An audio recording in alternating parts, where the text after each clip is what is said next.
에스겔 11장 17절부터 21절의 말씀을 가지고 하나님이 주시는 한 마음과 새 영이라고 하는 제목으로 말씀을 증거하겠습니다.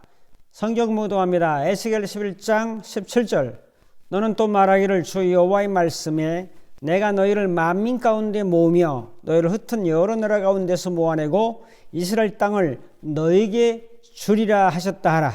18절 그들이 그리로 가서 그 가운데 모든 미운 물건과 모든 가증한 것을 제거하여 버릴지라. 19절 내가 그들에게 한 마음을 주고 그 속에 새 영을 주며 그 몸에서 돌 같은 마음을 제거하고 살처럼 부드러운 마음을 주어. 20절 내 규례를 따르며 내 규례를 지켜 행하게 하려니 그들은 내 백성이 되고 나는 그들의 하나님이 되리라.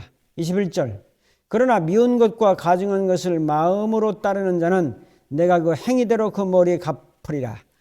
나 주 여호와의 말이니라. 아멘.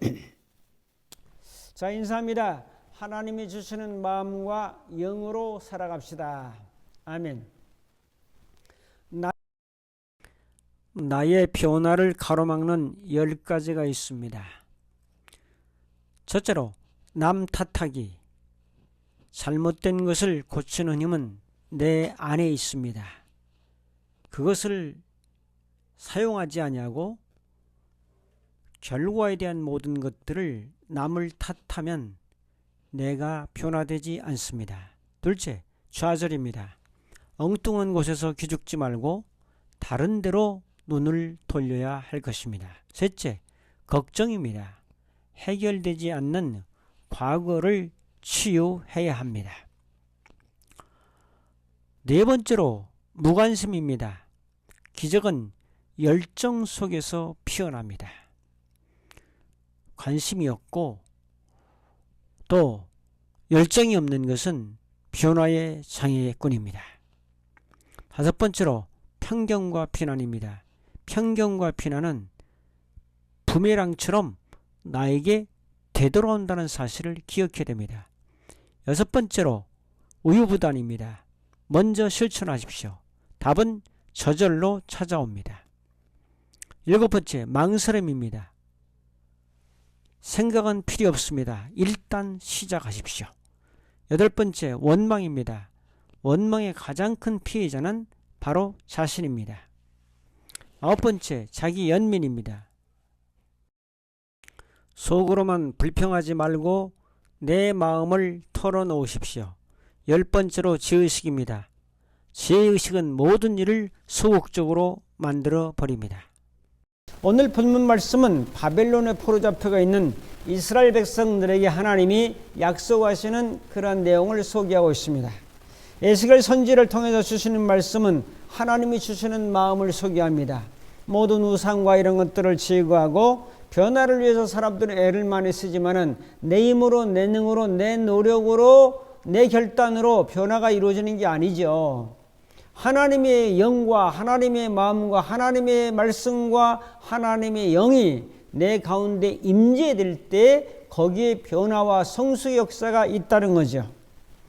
자, 그래서 오늘 말씀에는 한 마음을 주리라, 새 영을 주리라, 그리고 돌 같은 마음을 제거하고 부드러운 마음을 주리라고 하시는 정말 귀한 말씀을 약속하고 있습니다.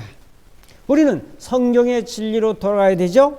변화는 주님이 시키는 거지 내 힘으로 하는 게 아닙니다. 내 힘으로 하는 것 같으면 결단력이 좋은 사람, 의지가 강한 사람, 또 결심을 잘하는 사람이 잘하지 않겠습니까?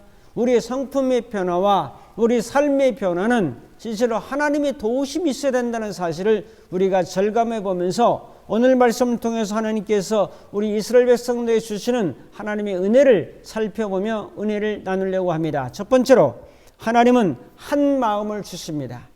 자, 그것이 19절에 있죠. 내가 그들에게 한 마음을 주고, 한이라서는 하나입니다. 한 가지 마음을 주신다는 거죠.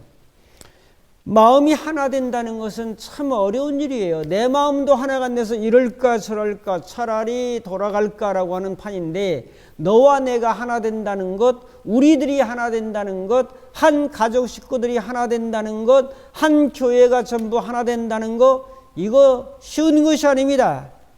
자, 이스라엘 백성들은 솔로몬 이후에 나라가 갈라져서 남쪽에는 르호보암이, 북쪽에는 여로보암이라는 왕이 다스리다 보니까 서로 적대적 관계를 가졌죠. 사마리아 쪽과 유다 쪽 서로 이제 정죄하고 비난하고 비판하고 그런 상황이었었는데, 이스라엘 백성들이 바벨론이라는 나라에서 70년 동안 포로 생활을 마치고 돌아와서 물론 성벽도 쌓고 성전 건축도 하면서 여러 가지 잡음도 있었지만은 결국 하나님의 예언적인 말씀은 이 둘이 하나가 되게 하겠다라고 하는 너무나 위험스러운, 정말 위험 있는 말씀을 선포하고 있죠. 어떻게 불가능한 것을 하나님이 할 수 있겠는가? 사람은 할 수 없지만은 하나님은 할 수 있느니라 라고 말씀했기 때문에 하나님은 할 수 있는 거죠.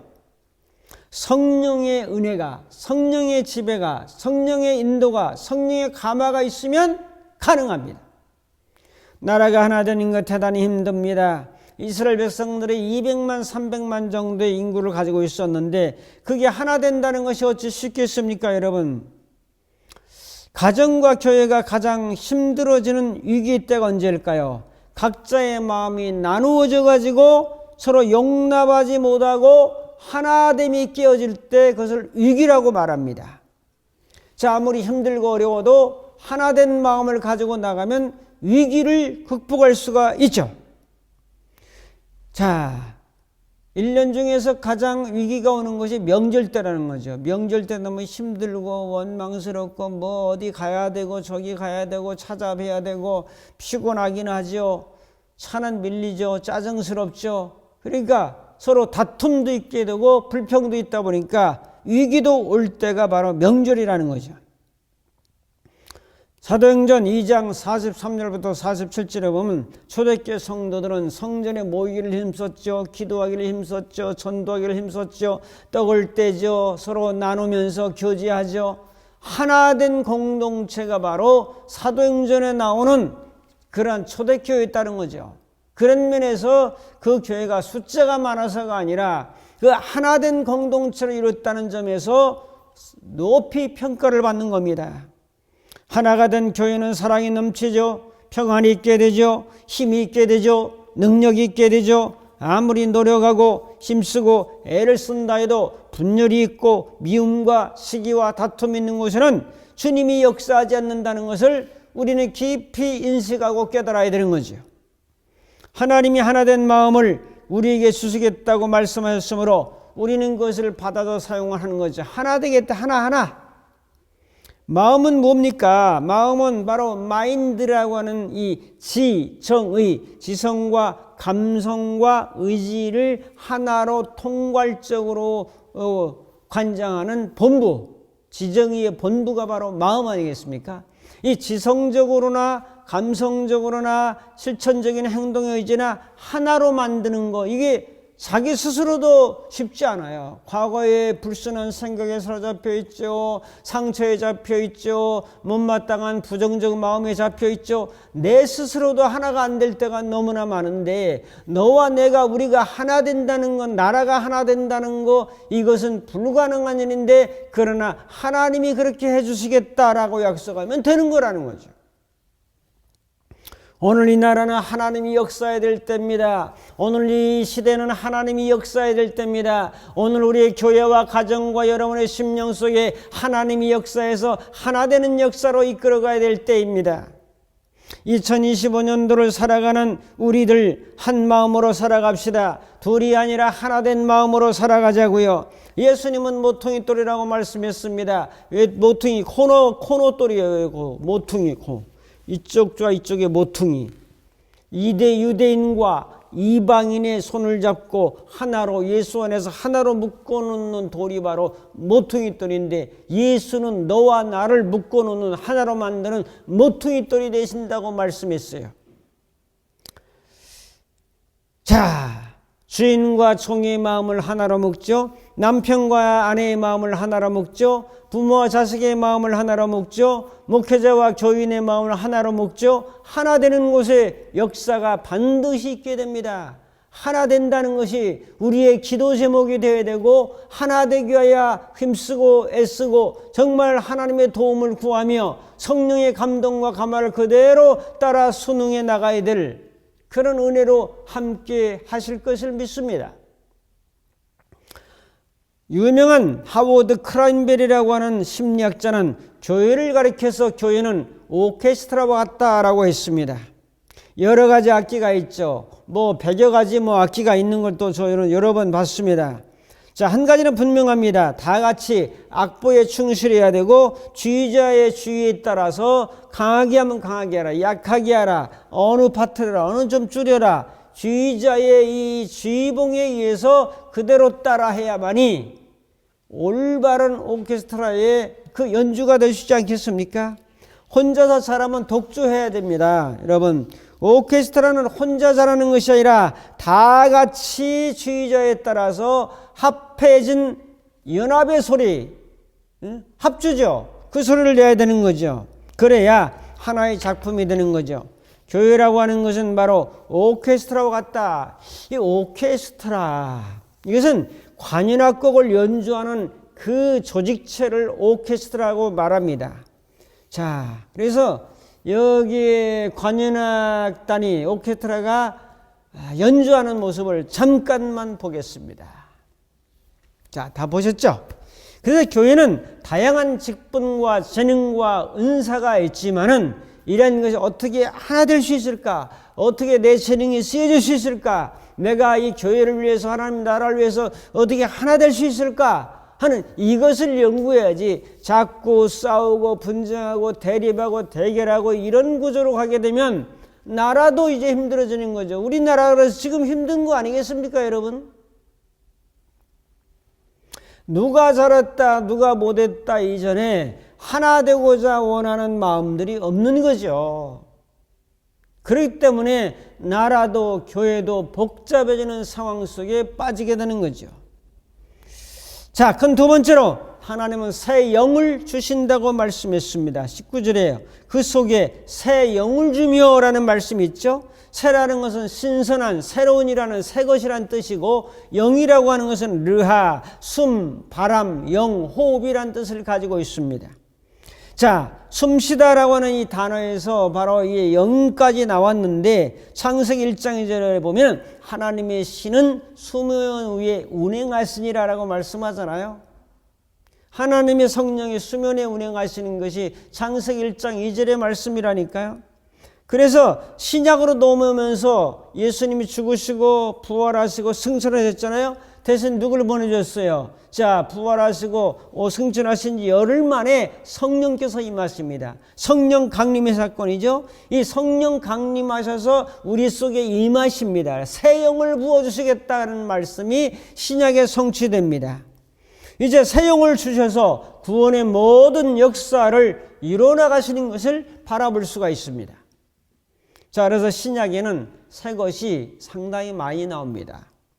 그 중에 하나가 첫째로 새로운 피조물입니다. 고린도서 5장 17절이죠. 누구든지 그리스도 안에 있으면 새로운 피조물이라. 이전 것은 지나갔으니 보라 새 것이 되었도다 라고 말씀합니다. 새로운 피조물. 에베소 4장 24절 두 번째로 새 사람이 됐다고 말합니다. 하나님을 따라 의와 진리의 거룩함으로 지으심을 받은 새 사람을 입으라. 신약에는 전부 새 것을 말해요. 성령을 통해서 새 것의 역사입니다, 여러분. 골로새 2장 10절에는 새 사람을 입었으니 자기 형상을 따라 지식에까지 새롭게 하심을 받은 자니라. 지식도 새로워지는 거예요. 그리스도를 아는 가장 고상한 지식을 가짐으로 새로워지는 거죠.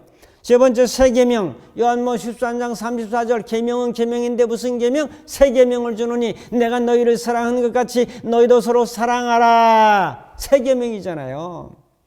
그 다음에 네 번째로 새 기운입니다. 예수님의 교훈은 마가복음 1장 27절처럼 서로 놀라 이르되 이 어찌미냐 권위 있는 새 교훈이로다. 귀신도 막 쫓겨나가고 어둠이 쫓겨나가는 이런 걸 보면서 권세 있는 권위 있는 새 교훈이다. 새 교훈이에요.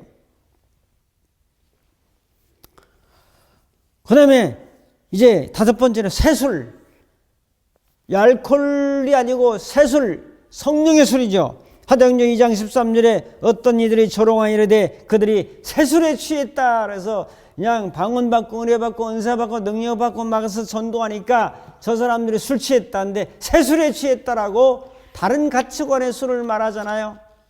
마지막으로 새하늘과 새 땅을 말씀하고 있습니다. 계시록 21장 1절에 내가 새하늘과 새 땅을 보니 처음 하늘과 처음 땅이 이제 없어졌고 바다도 다시 있지 않더라.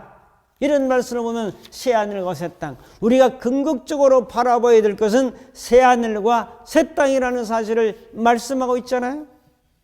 이와 같이 새 영을 보내주셔서 6, 7가지의 새 것을 신약에는 말씀하므로 여러분들은 새로운 피조물이요, 새 사람이요, 세술에 취한 사람이요, 또 새 영을 받은 사람이요, 권세 있는 새 교훈을 가지고 여러분들은 새 하늘과 새 땅을 향해서 나가는 존재다. 이런 믿음을 가지고 나갈 수 있기를 축복합니다.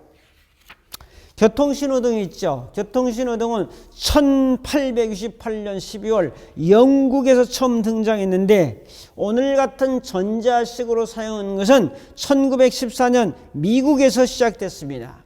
그래서 4년 정도 지난 개량이 돼서 3가지 색을 주로 쓰는데 파란색은 이제 직진, 통과, 황색색, 노란색, 이 황색은 이제 신호 변경 예고. 그래서 신호가 바뀌면 노란불이 딱 떨어지고 그 다음에 바뀌잖아요.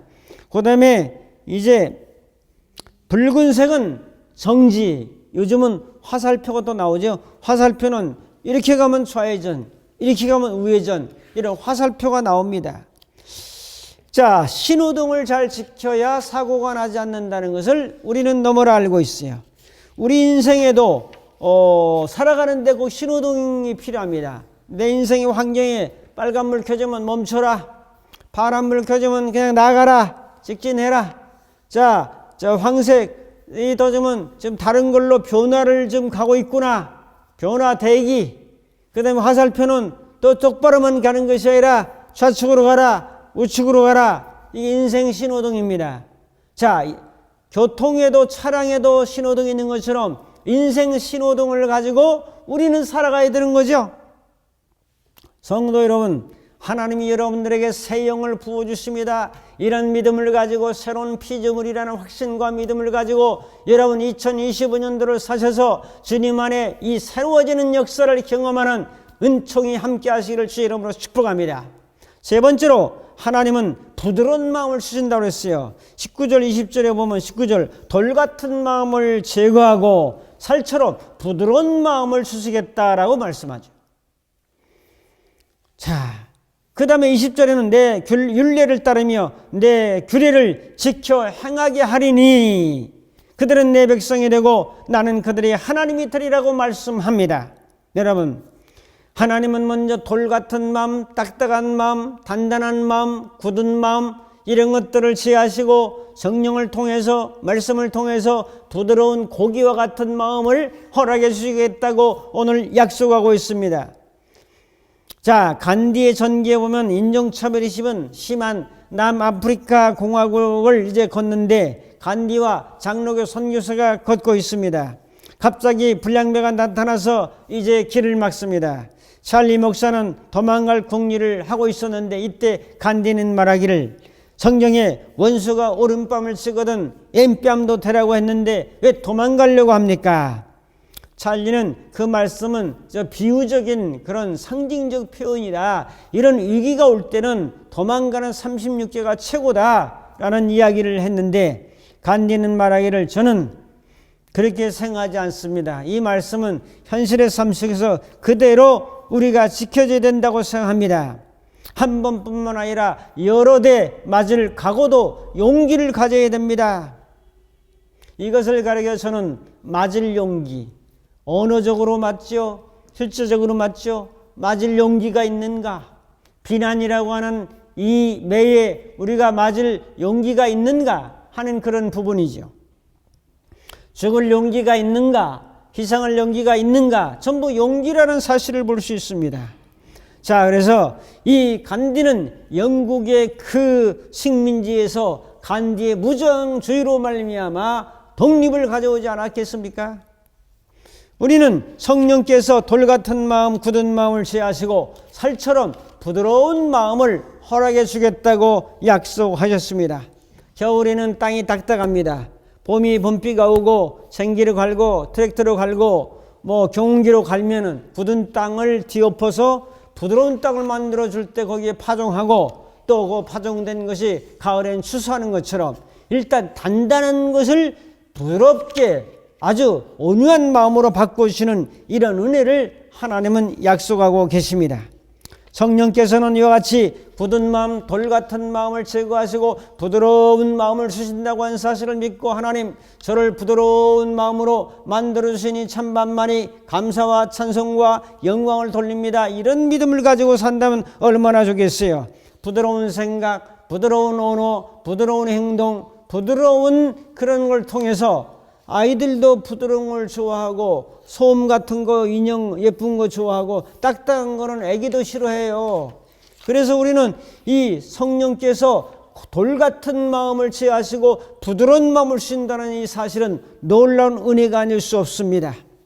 부드러운 마음의 사람은 강압적으로 나의 생각이나 이런 것들을 강요하지 않습니다.